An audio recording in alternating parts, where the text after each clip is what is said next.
that guy up there? That guy? That's Big Chode Charlie, the best blues player in Moonset. Oh, wow. He's incredible. That's right. That's why they call him the Chode. He's going Chode mode. Oh, listen to this solo. He's going Chode mode! How does he do it with those chode fingers? I don't know. It's like watching a fistful of little Vienna sausages dance up and down a guitar, you know? Gosh, maybe that's why he has the blues. So what brings you in here? I'm just a barfly. I hop from place to place, especially when there's live music. Well, you came to the right place. You see, Big Chode Charlie's something of an enigma. He left town for a year, and when he came back, people said he was the biggest chode they'd ever met.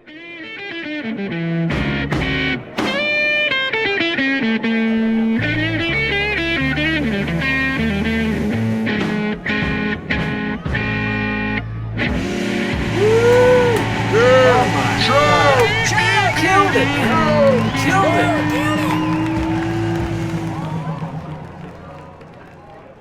Oh, here he comes to have a drink. Hope you're ready to meet him. Oh my God.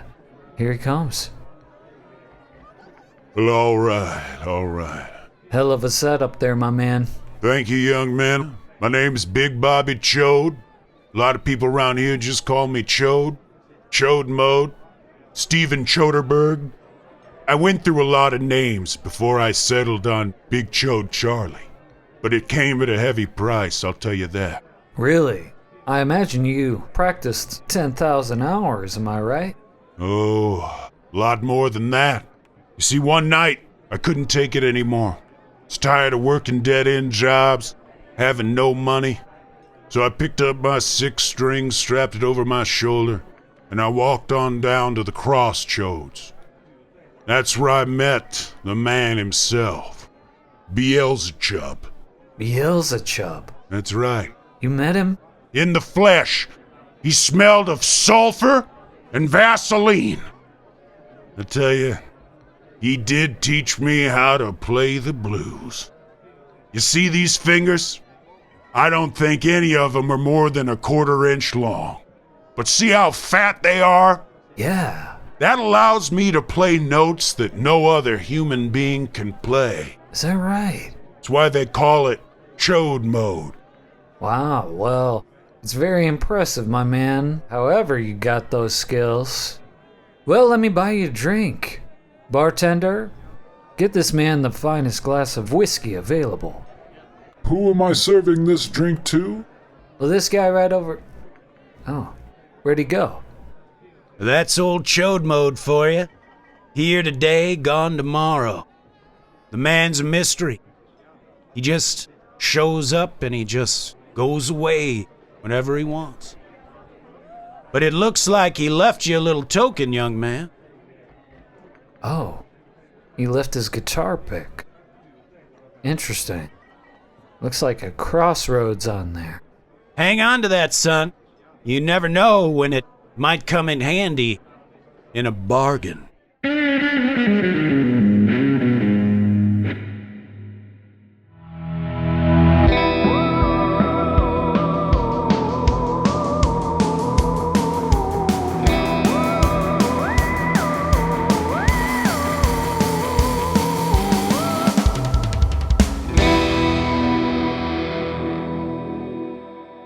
Citizens of the Milky Way, my name is Dylan Hackworth. And I'm Gage Hurley. And you have arrived at the nightclub known as Creep Street Podcast. Oh, that's right.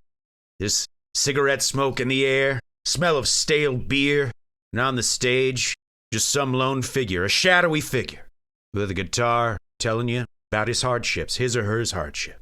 And that's what we're going to do today. We're going to talk about some of the craziest examples. You know, you've always heard of quote unquote the devil's music. Well, we're going to actually dive in and figure out why rock and roll is considered the devil's music. But first, of course, follow us on Facebook and Instagram at Creep Street Podcast, Twitter at Creep Street Pod.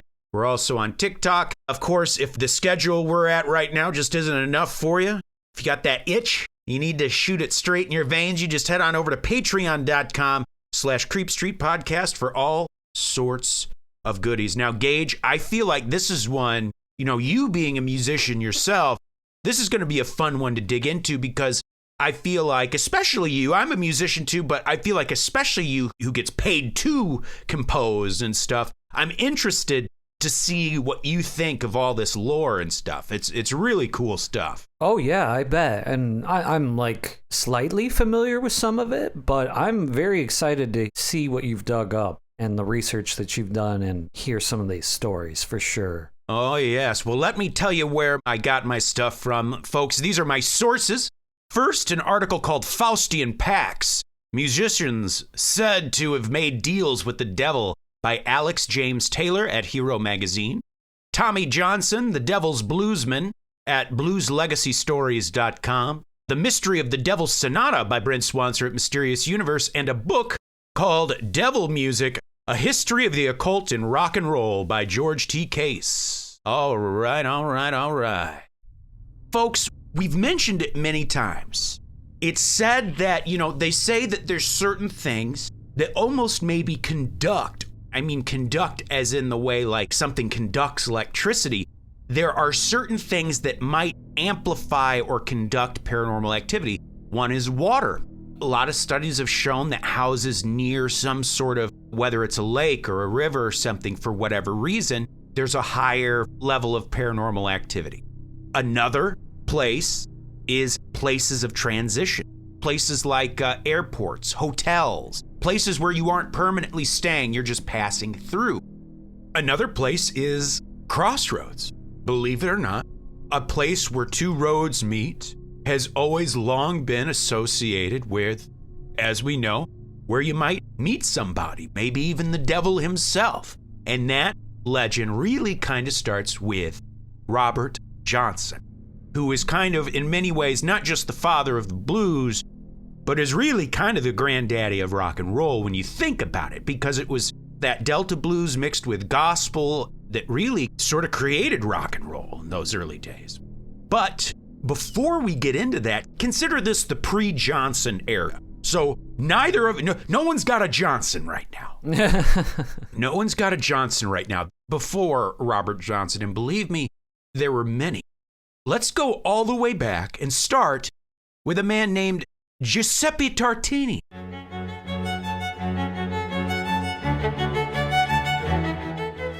So we're stepping back now into the shadows of the Baroque period to unveil the enigmatic life of one Giuseppe Tartini, a man whose mastery of the violin struck a chord so deep that it echoes through the annals of history to this day. So let's travel back to 17th century Europe and meet a musician rumored to have met the devil himself, or maybe even be the devil himself. Tartini was born April 8th, 1692, in the coastal town of Pirano in what was then the Venetian Republic and is now Piran, Slovenia. Tartini was no ordinary child of the Baroque. He was a violinist, a composer, a philosopher, scientist, and a musical theorist. Tartini rubbed shoulders with the likes of Vivaldi and Veracini, yet he was able to carve himself a niche so distinct that it resonated with people across borders and indeed across the centuries. Over his lifetime, Tartini composed and performed over 200 violin concertos and sonatas, each, or at least many of which, were considered to be masterpieces, with many more scribbled on paper and perhaps just as many probably lost to time. But it wasn't just his composition that set the night on fire. It was his uncanny ability to draw sounds from the violin that it seemed like others just weren't able to. It's like he might be playing a G chord.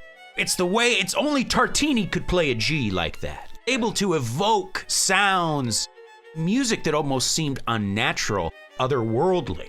Sounds like he was to the violin kind of what Jimi Hendrix might have been to the electric guitar. Absolutely. A lot of folks, when they heard Hendrix for the first time, there really was, you could understand why someone would be like, what the hell is going on? Like, you just didn't see someone play like that, really.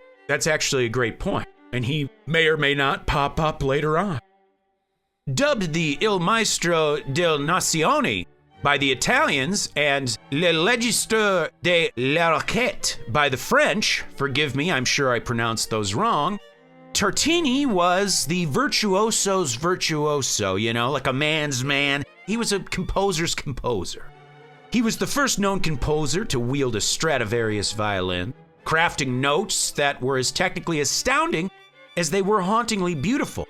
Yet, Tartini's true intrigue whispers through the corridors of musical lore due to his fascination with what he called the, quote, third sound, an overtone that emerges when two notes align in perfect harmony.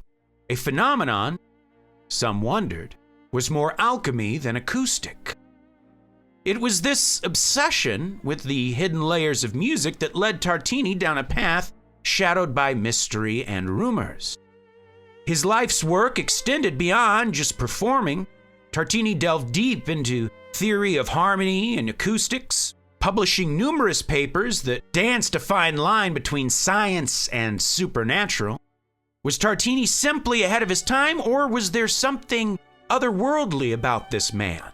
The legend of the Devil's Trill Sonata suggests the latter, and it's a piece so complex, so devilishly intricate, that it's said to be inspired by a dream in which Tartini made a pact with the devil himself for musical inspiration.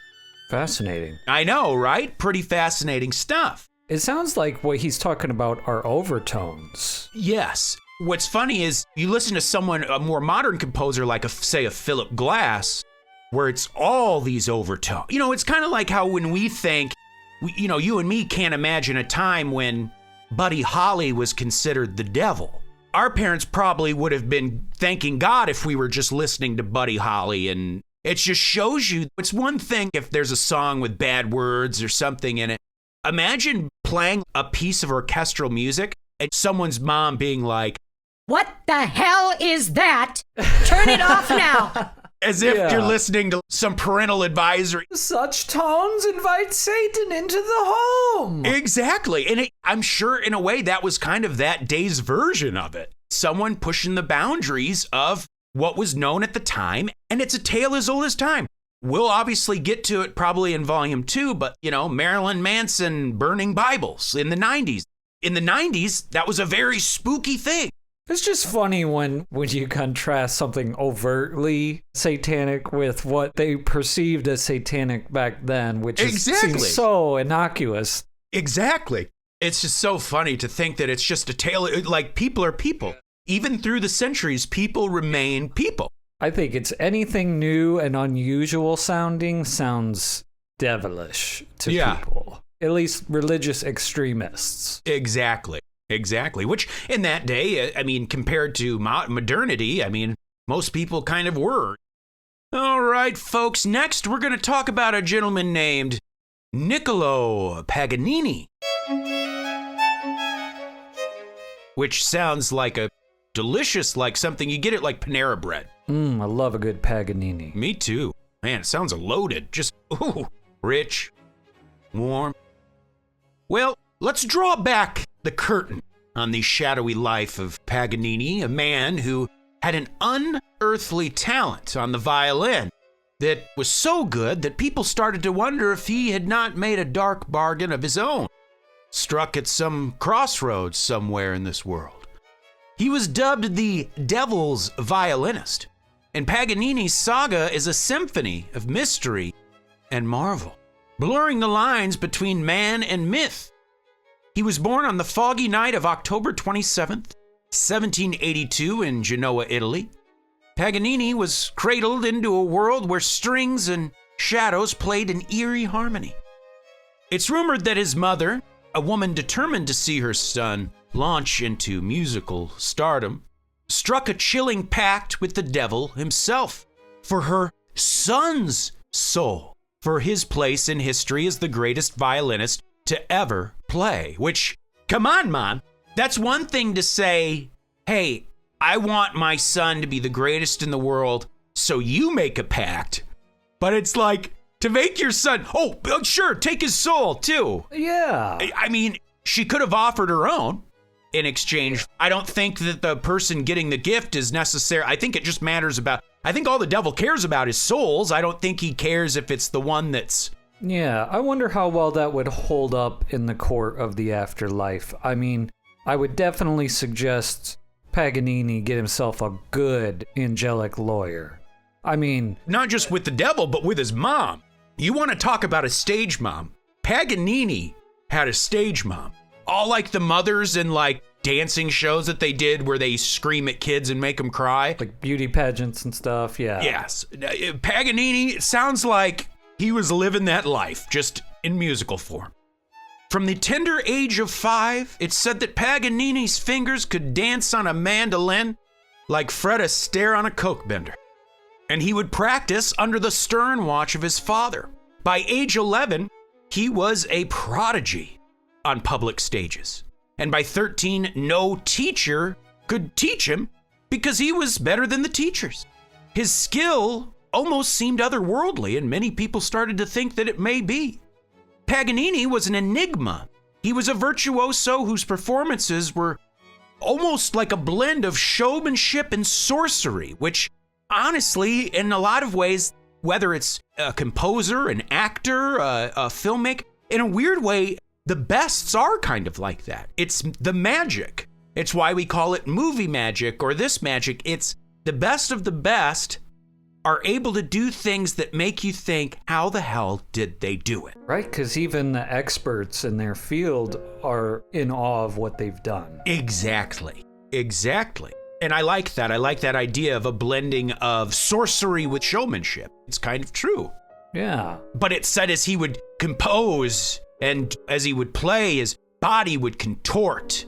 His fingers would summon sounds so strange that some say they were spun from the infernal workshops of the netherworld. Paganini's flair wasn't merely in his playing, he was a pioneer. His performances, free from the prison of sheet music, allowing him to conjure his music unbound across stages on Europe. I don't know if that just means he literally would like improvise a set list in a way. Like, I'm not really sure how to interpret that. It sounds like they are suggesting that he incorporated a lot of improvisation into the pieces. And a lot of composers will write portions into their compositions that basically instruct the musicians to improvise. Right. Like for so many bars, you've got room to play, you know. Right. That's really cool.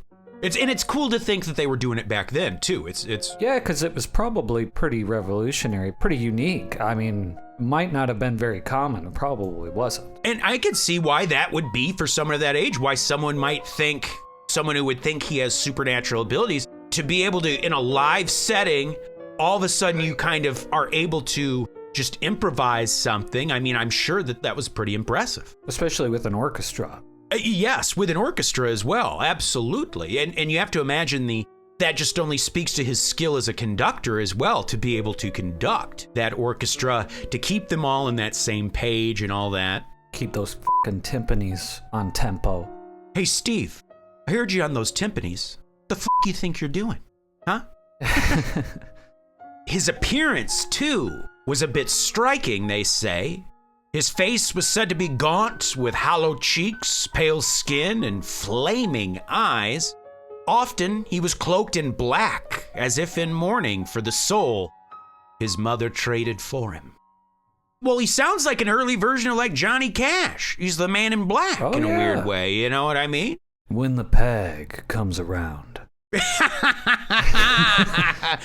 When the pag comes around. Hear the chorus, hear the pipers.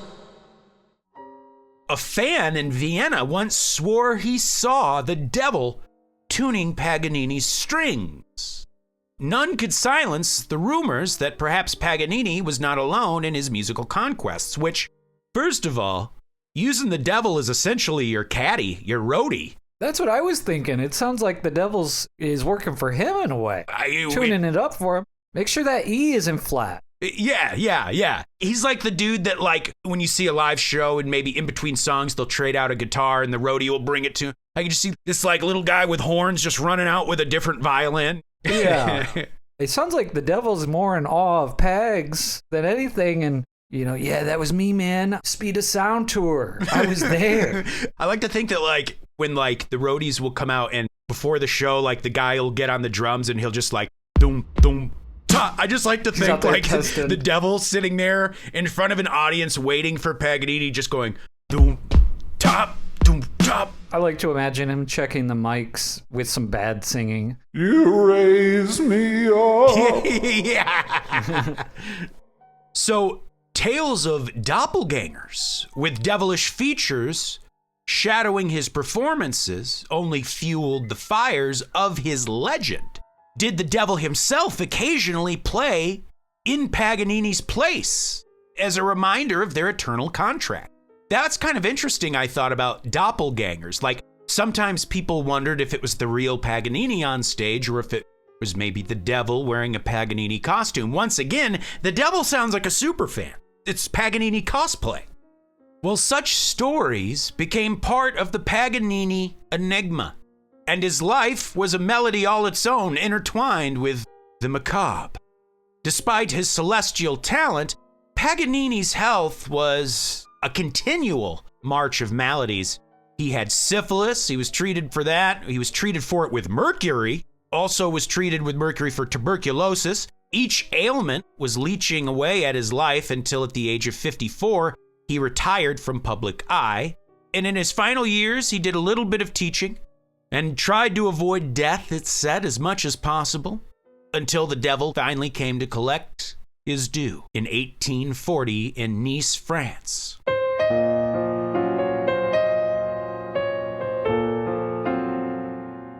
Paganini's last act was to refuse the last rites, a man not ready to meet his maker, or perhaps his otherworldly patron. His death was as controversial as was his life. In fact, he was denied burial on consecrated ground due to his reputed connections to the devil. It took 4 years and a papal decree, so a decree from the dang Pope, before his remains could actually rest in Parma.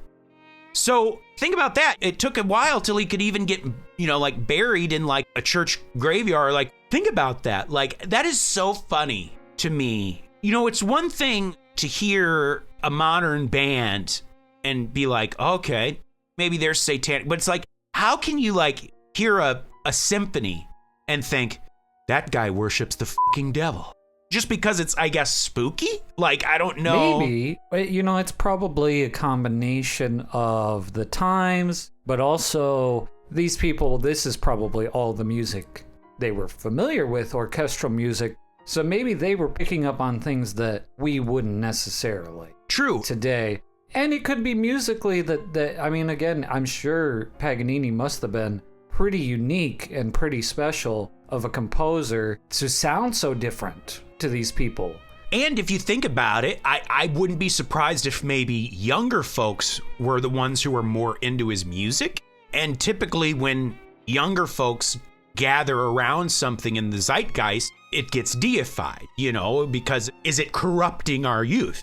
I'm sure maybe it's a little bit of that. Maybe all the hip young dudes and gals were out there snapping their fingers to Paganini tunes. Right. And the older generation just didn't get it and condemned it. Exactly. Which is funny because by this time, the guy we talked about before, Giuseppe Tartini, was probably by then like considered like, honey, why can't you just listen to Tartini? We all love Tartini, you know what I mean? Right. Well, let's skip ahead now to a composer named Franz Liszt.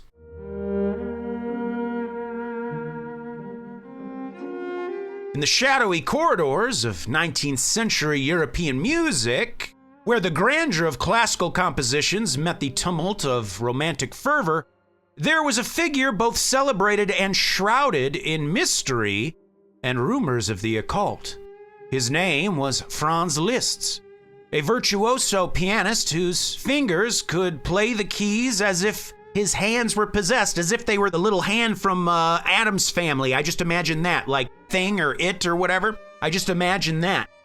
His audiences would be left spellbound by his supernatural talent.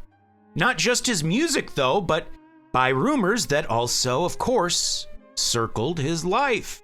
Like we said, he was kind of cloaked in mystery. Well, Liszt was born in 1811 in the Kingdom of Hungary, as part of the Austrian Empire then, and he was no stranger to supernatural allure, especially that which music could provide. He's said to have had an otherworldly presence while on stage, and his performances were charged with an intensity that could only, for some, be described as downright demonic. His eyes, they say, flamed with passion. Often, spectators would whisper that the man wasn't merely performing music. No, perhaps he was performing some sort of ancient, evil rite or ritual. But was Liszt merely a master of the keys, or was something more eldritch at play? You see, his composition, Mephisto Waltzes, is often cited as a compelling piece of evidence of his flirtation with the diabolical. These waltzes, especially the first, are imbued with a sensuous and devilish character, painting a musical picture of Faust's dance with the devil. Liszt's ability to convey the narrative of Faust through these vibrant and seductive melodies led many to speculate that he too had made a Faustian pact, trading his own soul for his musical genius. But perhaps even more compelling is Liszt's A Faust Symphony, which was a work that delves deep into the characters from the iconic play. Through its movements, Liszt explores the depths of Faust's scholarly despair and Gretchen's innocent love, and most notably, the cunning and chaos of Mephistopheles. The music crafted for Mephistopheles is chaotic and dissonant, and so vivid that one might believe that Liszt was intimately familiar with the man himself. It was as if, through his symphonies, he wasn't just telling a story, he was openly saying, he was openly revealing his connection to demonic forces. And adding to the mystique, Liszt's late life turn towards the church, taking minor orders and adopting the title of abbey. It was seen by some as a penance, seeking of redemption, not just for a life of earthly living, but perhaps to avoid his dark pact once he had died. In the echoes of Liszt's haunting melodies, the lines between art and the arcane were blurred. Was he merely a brilliant composer, just inspired by a divine muse, or was there truly something sinister at play? As the candlelight flickered and the last notes of Liszt's recital fade into the night, these questions still linger.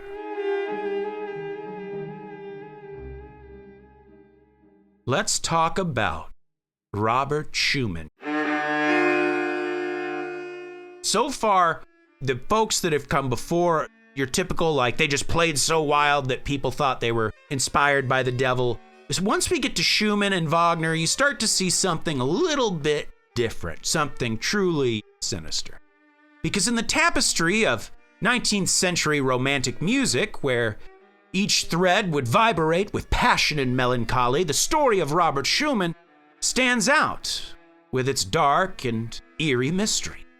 Schumann was a titan of emotion through his compositions, and he danced ever so close to the abyss, with rumors swirling about him that he was touched by the occult or some sort of infernal force.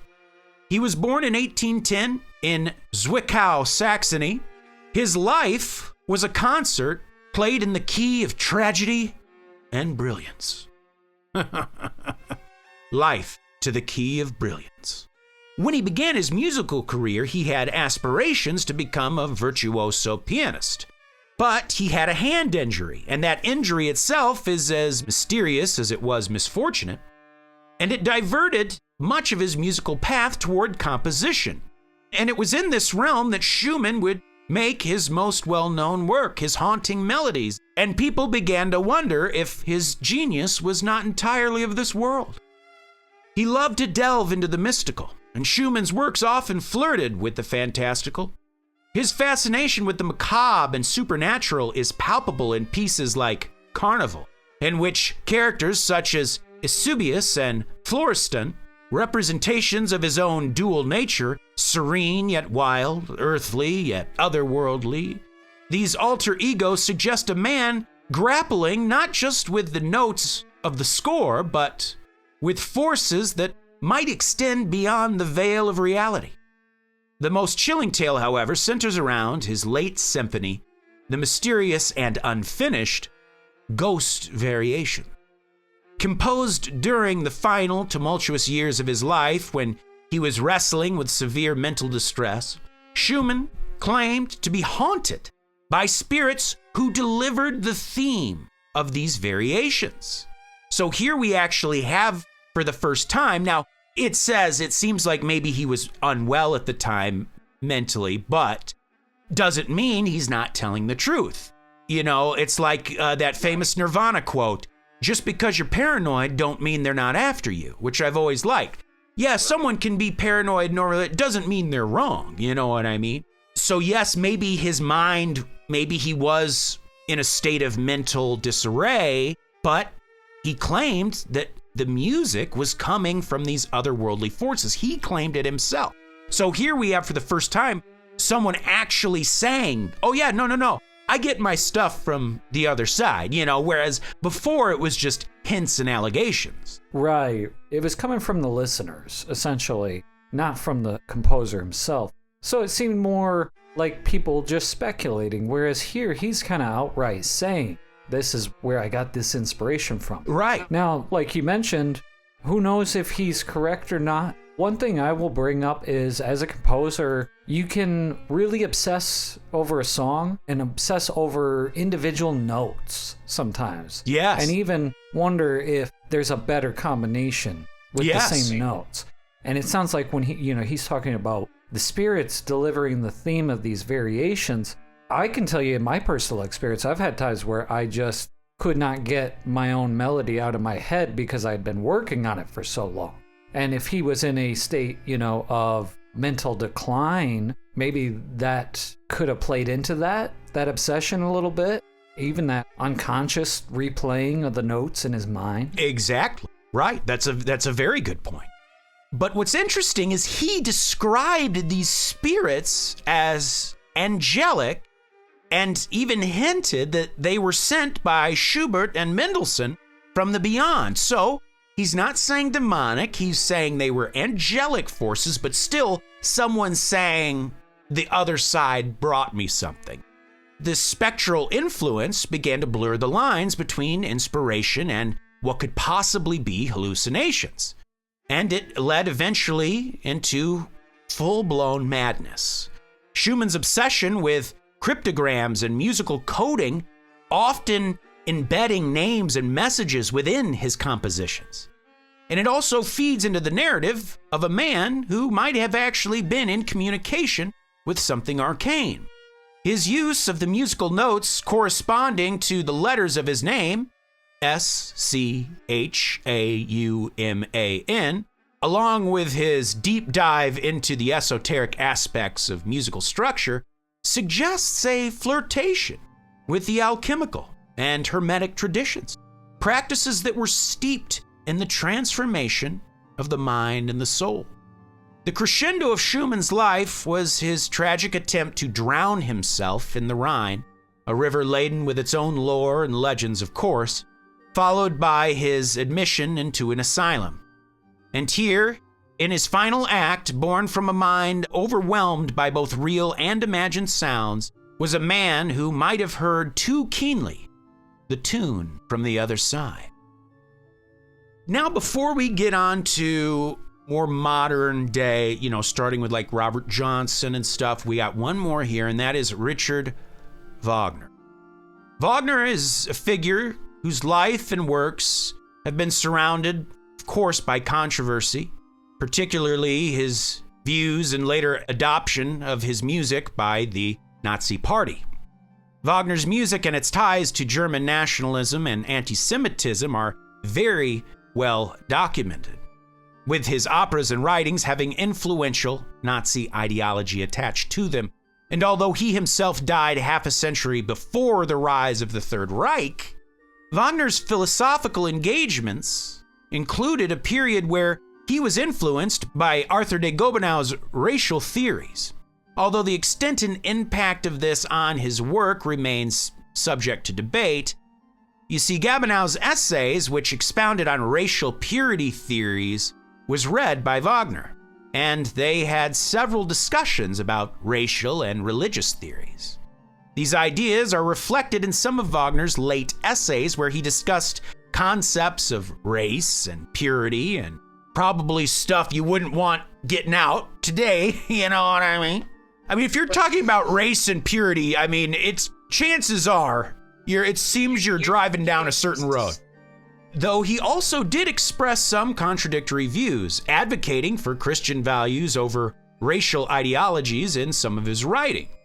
Wagner's music and his anti-Semitic views were later utilized by the Nazis to further their racist and destructive agenda. So keep in mind, like we said, it was just because he died 50 years before the rise of the Third Reich, there were already seeds of that in Germany and throughout Europe. Like, it was already germinating. Germinating. Yeah, you're right. It wasn't just like suddenly 1930s and all of a sudden it bad. No, this was something that had long been building up. And Wagner, you could kind of see, is almost like a pre-echo in a weird way, like a forward. Yeah, indicative of the ideologies of the time. So by the time the actual Nazi Party came around, they essentially had a catalog of anthems to listen to, really. Adolf Hitler was an admirer of Wagner's music and worldview, seeing in Wagner's operas a reflection of his own ideologies. This connection has led to a persistent association of Wagner's works with Nazi Germany, impacting how his music is perceived and performed today, especially, and all around the world, but as you can imagine, especially in Israel, where performances of his music have faced bans. Despite these associations, it's crucial to differentiate, though, Wagner's own ideologies from how the Nazis used his works. So Wagner's music, while complex and often intertwined with his personal philosophies, it doesn't explicitly dictate the racial policies that the Nazis espouse, but it kind of laid a good yellow brick road for them to trot down, essentially. The differentiation is essential in understanding Wagner's artistic legacy and its subsequent misappropriations. You see, Wagner's use of the tritone, here we go, historically known as the, quote, devil's interval, due to its dissonant sound, is most famously showcased in the Tristan chord from his opera Tristan and Isolde. This particular chord includes the pitches F, B, D sharp, and G sharp, which create a tense and unresolved feeling. In fact, to give you an idea of what that particular chord would have sounded like, Gage, take it away.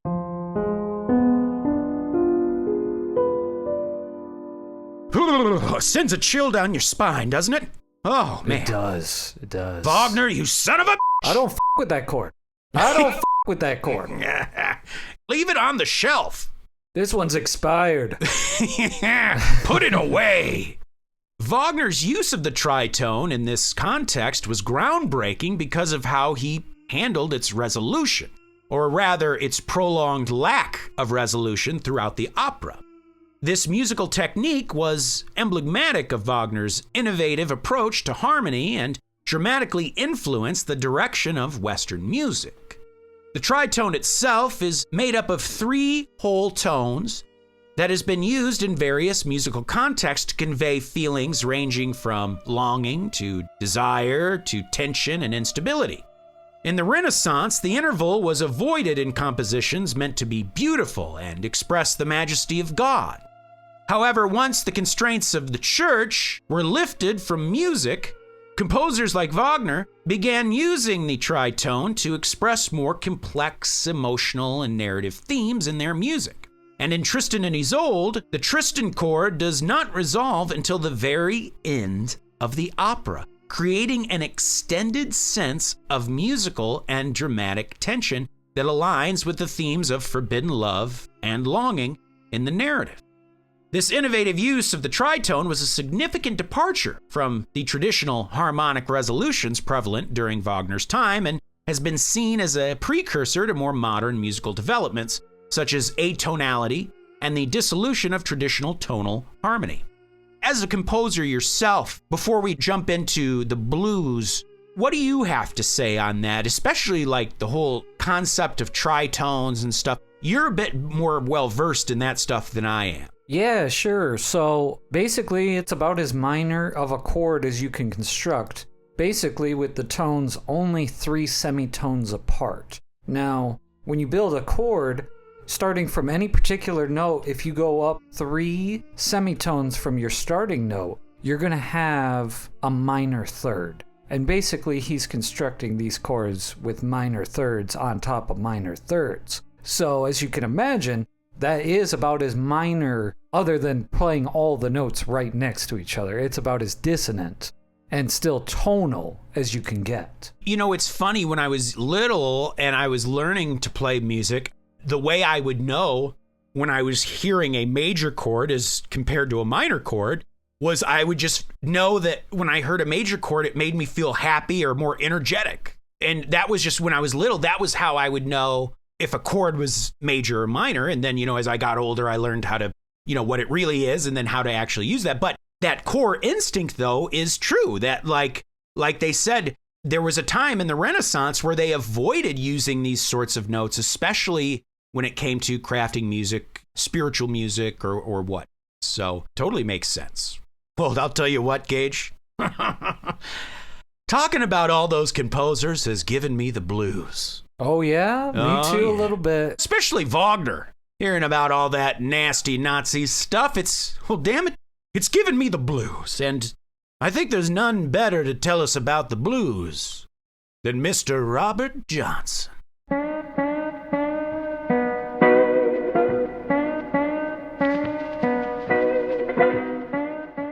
Well, folks, we've actually mentioned Robert Johnson many times. We've mentioned the idea, the concept of meeting the devil at the crossroads, the legend. Many people have done it, but it all started with this man. And when it comes to the blues, the legendary Big Bill Brunzi once said, "You gotta have it to play it," which makes sense. And man, was Robert Johnson well acquainted with the blues. His life was a story of suffering and soul, stitched together with the raw threads of slavery and disillusionment and the ache of a country that was reckoning with its own sin. Johnson happened to be the first unfortunate inductee as well into what is known as the 27 Club. That's where it all starts. Amy Winehouse, Kurt Cobain, all these folks that died at 27. Robert Johnson was the initiate, the first initiate of the so-called 27 Club, which maybe we'll dive into, maybe on the Patreon episode this month for the bonus. Let's dive deeper into the 27. Yeah, that's an interesting one. Yeah, maybe we'll do that for the Patreon. So if you're interested in that, head on over to patreon.com/creepstreetpodcast. Do it now. Do it now. Right now. Make the Faustian Pact. For at least a month. Yeah. But cancel it anytime. But unlike the devil, you can cancel it anytime. Right. And his music is a grim look at the price of talent and its pursuit. But it's also something more. It's the foundation of rock and roll. It is the bedrock on which modern music, even today's music, is still standing on.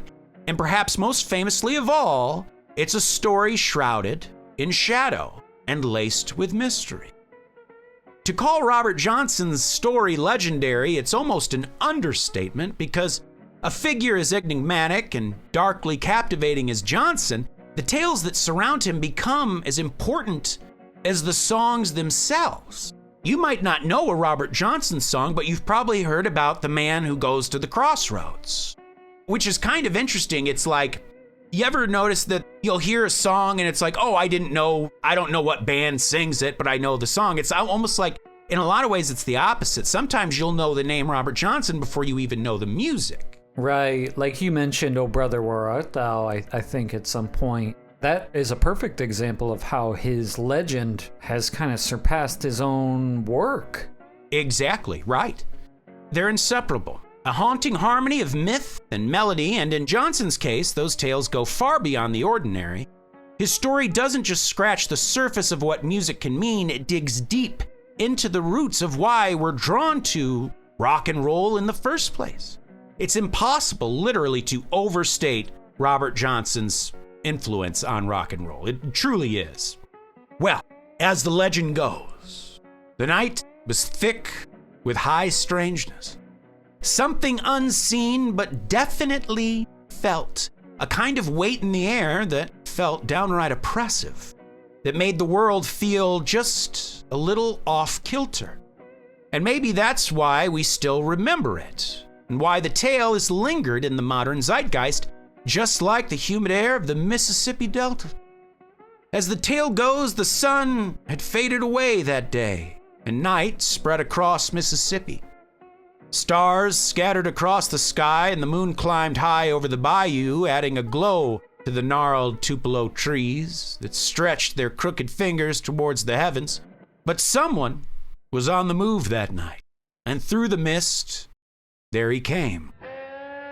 Robert Johnson, a man with a $10 guitar strapped to his back, riding out into the night, saying farewell to the town, to civilization, and to everything. Tragic events led some to see Johnson as a pariah. Johnson was no longer just another struggling player scuffling from town to town. Now, he was a man on a mission. Determined to leave his past behind him, he set out to meet the future ahead. And that future arrived at the crossroads. 4 dark, dusty roads convening at the edge of the middle of nowhere. And there, beneath the hollow stare of the midnight sky, Robert Johnson fell to his knees. And he knew what he was doing. He knew exactly what he was doing.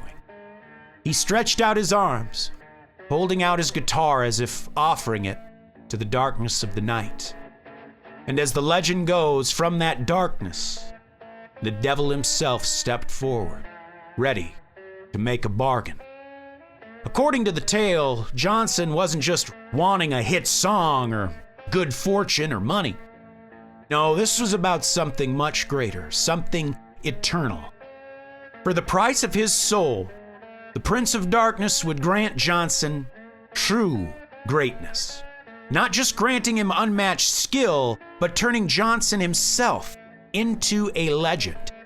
And when Johnson returned home a year later, he was a legend. You see, the quiet young musician was once dismissed as a mediocre talent, but now he could play the 6th string with almost supernatural ability. His fingers moved with impossible precision and speed. His voice was raw and otherworldly. He walked back into those smoky blues joints, no longer a struggling musician, but as a master of his craft. Johnson had become, and is still known today as, the king of the Delta blues and the father of rock and roll. And then, as legends demand, the devil came to collect his due.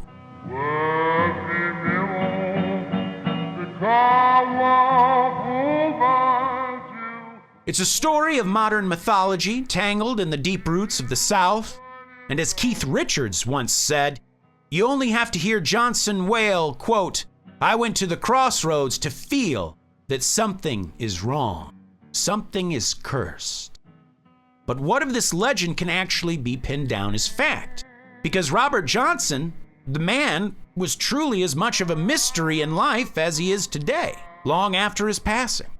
The truth is, aside from 2 known photographs and the 29 recorded songs that he laid down, that's really all we have of Robert Johnson and to know of Robert Johnson. Even his birth is uncertain. The best guess lands him in Hazelnut, Mississippi, sometime in May 1911. He was never issued a birth certificate. He just seemed to appear. You see, Johnson's early years were steeped in hardship. His stepfather, Charles Dodds, was a relatively successful man until jealous white landowners threatened to have him lynched, and it forced him to flee. And so, from childhood, Johnson was already on the move, tracing a winding and restless path through the Deep South. Records suggest he spent time in Memphis, possibly receiving an education, and it's believed that that's where he first fell in love with music. But census records paint a different story. He never seemed to stay in one place for long. His mother remarried, and Robert found himself working in the fields of a plantation. But instead of just breaking his back under the Mississippi sun, he chose to sing the field song. And that defiance didn't sit well with his stepfather, who would beat him for it. But it didn't matter. Johnson had already chosen his path, and yet even then, he wasn't a prodigy yet. He wandered from gig to gig, hoping to make enough to get by, but you see, his playing, at least at this time, wasn't anything to write home about. And then he met a woman named Virginia Travis, a young woman from a strict religious household. She and Robert fell in love, and suddenly he was willing to just give it all up. He was willing to set that sixth string aside for his lady. At her family's insistence, he was ready to leave behind the, quote, devil's music for a new life. The two lovebirds married, and soon they were pregnant. And with 2 weeks left before she was due, she traveled to her grandmother's to give birth. Johnson, with a guitar in hand, decided to use those 2 weeks as a sort of a swan song, a final goodbye to his performance life. One last stretch of playing before he turned his back on music forever. But when he arrived to meet his wife and child, he was met with a nightmare. Before Johnson had even arrived, Virginia had gone into labor and tragically died during childbirth. There are no words to capture that kind of loss, the kind of devastation that will hollow you out instantly and leave you changed forever. But words weren't all Johnson received. Instead of condolences, he was met with condemnation. Her family told him that it was his fault Virginia died. His obsession with the devil's music, they said, had brought down a curse upon them. His affliction had taken his own wife and child. You want to talk about, I don't know Robert Johnson, how good he treated his wife. It sounds like they were in love and he treated her well. What a nasty, that almost unforgivable to tell someone that, truly. I mean, if anybody feels the worst about this, it's got to be him. And so to do that is like kicking him while he's down. Right. Well, especially, yeah, it's like just the cruelty of it. It is just insanity. And that is where the legend truly begins. Because after that moment, Robert Johnson disappeared. People literally did not know where he went for a year. And when he did return, he played like a man possessed. On top of the loss of his wife and child, and then making it worse, being scorned by her family and cast away, the Great Depression then had sunk its claws into America and left little room for kindness, let alone loose change for a traveling bluesman. Preachers and players alike were vying for the same spare nickels, usually getting by from the generosity of strangers. And in that climate, it wasn't hard to see why some saw the blues as competition for the church. And in a lot of ways it was. In a lot of ways it came from the church. When Virginia's family turned Johnson away after her death, when they told him that his music had sealed the fate of his wife and his child, he made a decision. He believed that if his soul was truly damned, then he would damn well make the most of it. Just like a wrestler leaning into the gimmick, he was going to embrace that image. He was going to embrace the life that called to him, one that he had tried to resist. He was going to fully embrace the blues, make his name known far and wide. There was just one problem. Robert Johnson, as I said, as of yet, was not seen as an amazing guitar player. Not yet, anyway. You see, Johnson had talent, but not the kind that would make him stand out. His playing was still clumsy, and once again, being that this was the Great Depression, even the best of the bluesmen were struggling to get by. Son House, another one of the great Delta blues legends, remembered Johnson lurking around the juke joints, always present and always ready to play if called on. But when he picked up a guitar, House and the others would practically chase him off the stage, terrified he was going to snap a string. Because I guess he played pretty recklessly at the time. To them, he was just a kid with a dream, but without the skill to back it up yet. Then one day, Johnson vanished, as we know. And for a year, Robert Johnson was gone. The legend, of course, tells us that he went down to the Crossroads, where he struck his infamous bargain. But the truth, if it's to be believed, that is a little different, though maybe not any less eerie. You see, during that missing year, Johnson traveled back home to Hazelhurst, Mississippi, where he found his true mentor, a local guitarist named Ike Zimmerman. And while Ike may not have been a devil in disguise, he certainly had his own way of teaching. The only way to truly learn the blues, Ike believed, was in silence and in solitude.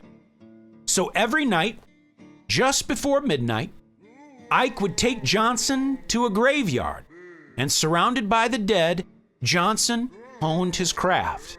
The tombstones were the backdrop to Johnson becoming the legend we know him as today. The rhythms and melodies became second nature. And when he returned a year later, he owned the blues.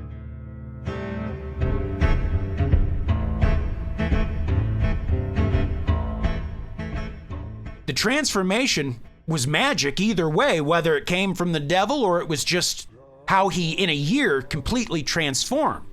It may not have been the devil's work, it might have just been practice, but either way, it was just almost supernatural. It was an obsession for him. He would play until his fingers bled. But then again, if a young Robert Johnson really did sit in a graveyard every night, letting his chords ring out amongst the restless dead, well, maybe the devil didn't have to take his soul. Maybe the ghosts gave him something instead. It's interesting to think that, like, even aside, setting aside the legend of the Crossroads, the idea that he actually did go to a graveyard every night to play, it sparks such vivid imagery and rich imagery. And because, as the sources say, because we actually truly don't know much about him, there's so much lore that fills in the gaps. And him being vilified for the tragedy. It's one thing the tragedy to happen, and then for them to turn and say, this is your fault. And then the Great Depression. I mean, truly, it's no wonder that he had this mindset of, you know what? If they think I'm that guy, let me be that guy. And I'm going to be it to the fullest. Back in the early days, sometimes every now and then the listeners know I'll bring up wrestling to kind of draw parallels. But, there was a day back in the day in the territorial system, baby faces and heels, good guys, bad guys, they would ride separately because the owners didn't want them to be seen together. They didn't want people to know that, oh, these guys are actually just pals and they're playing a character. In fact, if they ever accidentally did see each other in public, they needed to act like, what the hell are you doing here?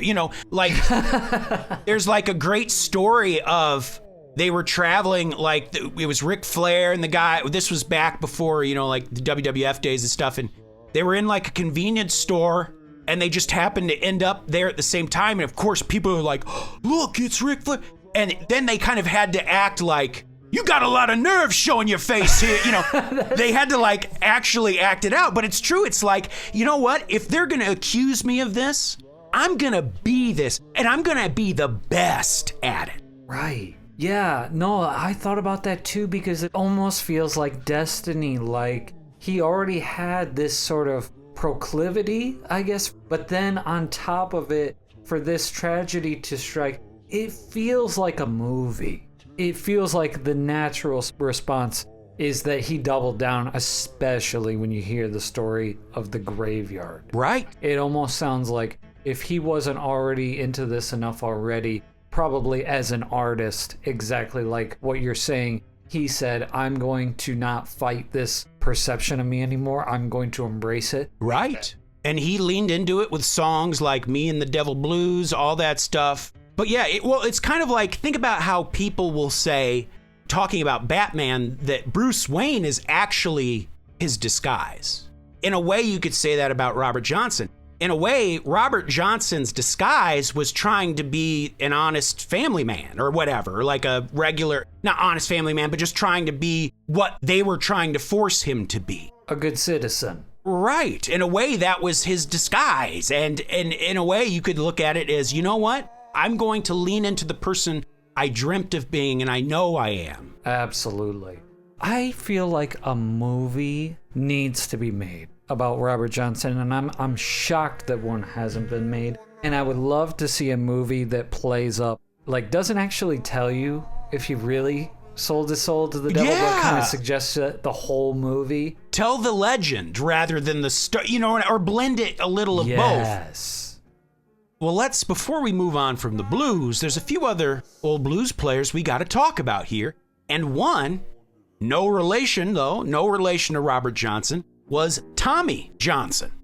Now, Tommy Johnson was born in 1896 into a musical family, and he lived his days to the soundtrack of spirituals and old folk tunes. Yet it was under the stern guidance of his older brothers where Tommy first learned to play the guitar, writing out melodies that were soon to become the stuff of legend. By the tender age of 16, Tommy was already a master of the blues, becoming known for his haunting Delta howl. But here's where the tale turns a bit freaky. It was at one such intersection that Tommy, craving the greatness no mortal man could give him, is said to have struck a deal with the devil, trading his soul for musical genius at a crossroads, just like Robert Johnson. He did it before it was cool. He was selling his soul before it was cool. The story spread like wildfire, and it fueled his fame. Each song was steeped in the eerie essence of that supernatural bargain. And while the legend of Robert Johnson's deal with the devil is far more well-known, Tommy Johnson's actually technically came first. As his hits like Canned Heat Blues and Big Road Blues wove their way through the heart of the South, Tommy's performances became more than just musical shows. They were known to have an almost supernatural energy, which is just, hey, that's just good rock and roll, baby. His life was intertwined with the legend of his so-called deal, and it ended up spiraling. The venues that once celebrated his talent grew weary of the darkness that clung to his reputation.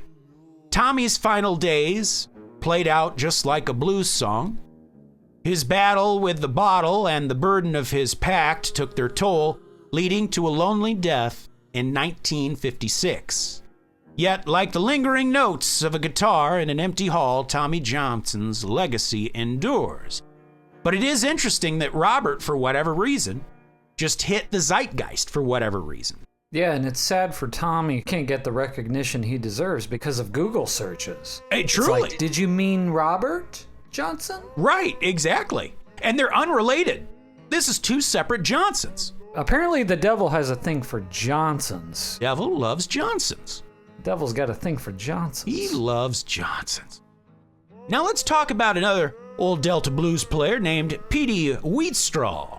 Another bluesman said to have known the devil all too well was Petey Wheatstraw, who had the nickname the Devil's Son-in-Law and the High Sheriff of Hell, which High Sheriff of Hell actually sounds pretty...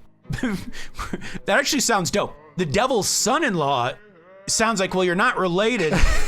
You married into... Yeah, it's the Devil's Son-in-Law is a little stranger. The High Sheriff of Hell was actually an elected official. He earned that shit. Yeah, exactly. He's the fucking sheriff of hell, and the citizens of hell voted him in. He didn't just marry into it, you know, not some cuck. Born on a bone-chilling December day in 1902, Petey Wheatstraw, just like Robert and Tommy Johnson, his story is a chilling blend of both talent and terror. You see, legend has it that Wheatstraw was so driven by his desire to be the best in the world that he found himself at a desolate crossroads under a ghostly full moon. Again with the crossroads, I kind of find it a little perplexing that the devil always meets at a cross. Right. Unless it's like upside down, or like that's why you always hear about the witching hour being 3 a.m. And the reason behind that is they say Jesus died at like 3 p.m. or something. I don't know where that comes from, that claim, but that's why people say at 3 a.m. It's sort of like a mockery of, same thing like if you hear knocks of 3 or something like that. Like if you're trying to speak, is there someone there? And you hear like 3 knocks, that it's like the devil, or if something comes in 3s. There, it said he struck his sinister deal with the devil, his eternal soul for the mastery of the blues. And a master of the blues he certainly became. Wheatstraw's voice and nimble fingers spun blues into gold, and he laid down over 170 tracks, catapulting him to the heights of 1930s superstardom. But of course, every act inked with the Prince of Darkness has its price. And on Wheatstraw's 39th birthday, December 21st, 1941, that bill came due.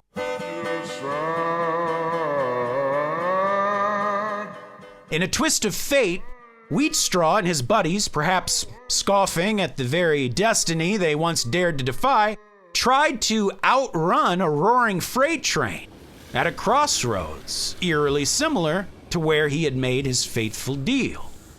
And amid the hellish screech of metal and the relentless roar of the engine, the devil came to collect, resulting in a catastrophic crash that ended Wheatstraw's life and immortalized his legend. The tragic and spectral demise of Petey Wheatstraw is woven into the very fabric of the blues as a mournful melody of ambition and doom, and a deal too devilish to ignore.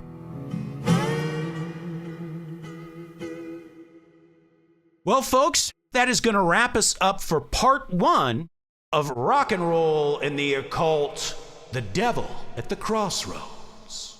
Wow, Gage, thank you so much for joining me on this journey through musical history. I'm glad I have an actual musical maestro with me to guide my hand through all of this. Yes. It's been very interesting, and I love thinking about it from the paranormal perspective as well as the musical perspective. Yes, and folks, just so you know, this might actually be our very first 3-parter, but I will tell you, part 2, we're getting to the Beatles and Stones. Oh yeah, you do not want to miss that. Beatles or Stones. And we will, maybe Gage and I will then at the end of the episode, we'll hash it out. Yeah, Beatles or Stones. We'll give both our individual... I got strong opinions. Me too. So that'll be fun. Maybe we both have the same opinion that we're strong about. Who knows? So we'll save it for then. Beatles. Well, I happen to be a Stones man. So I kind of had a feeling, so this will be interesting. We'll have a good, yes. So that'll be a fun way to round out next week's episode.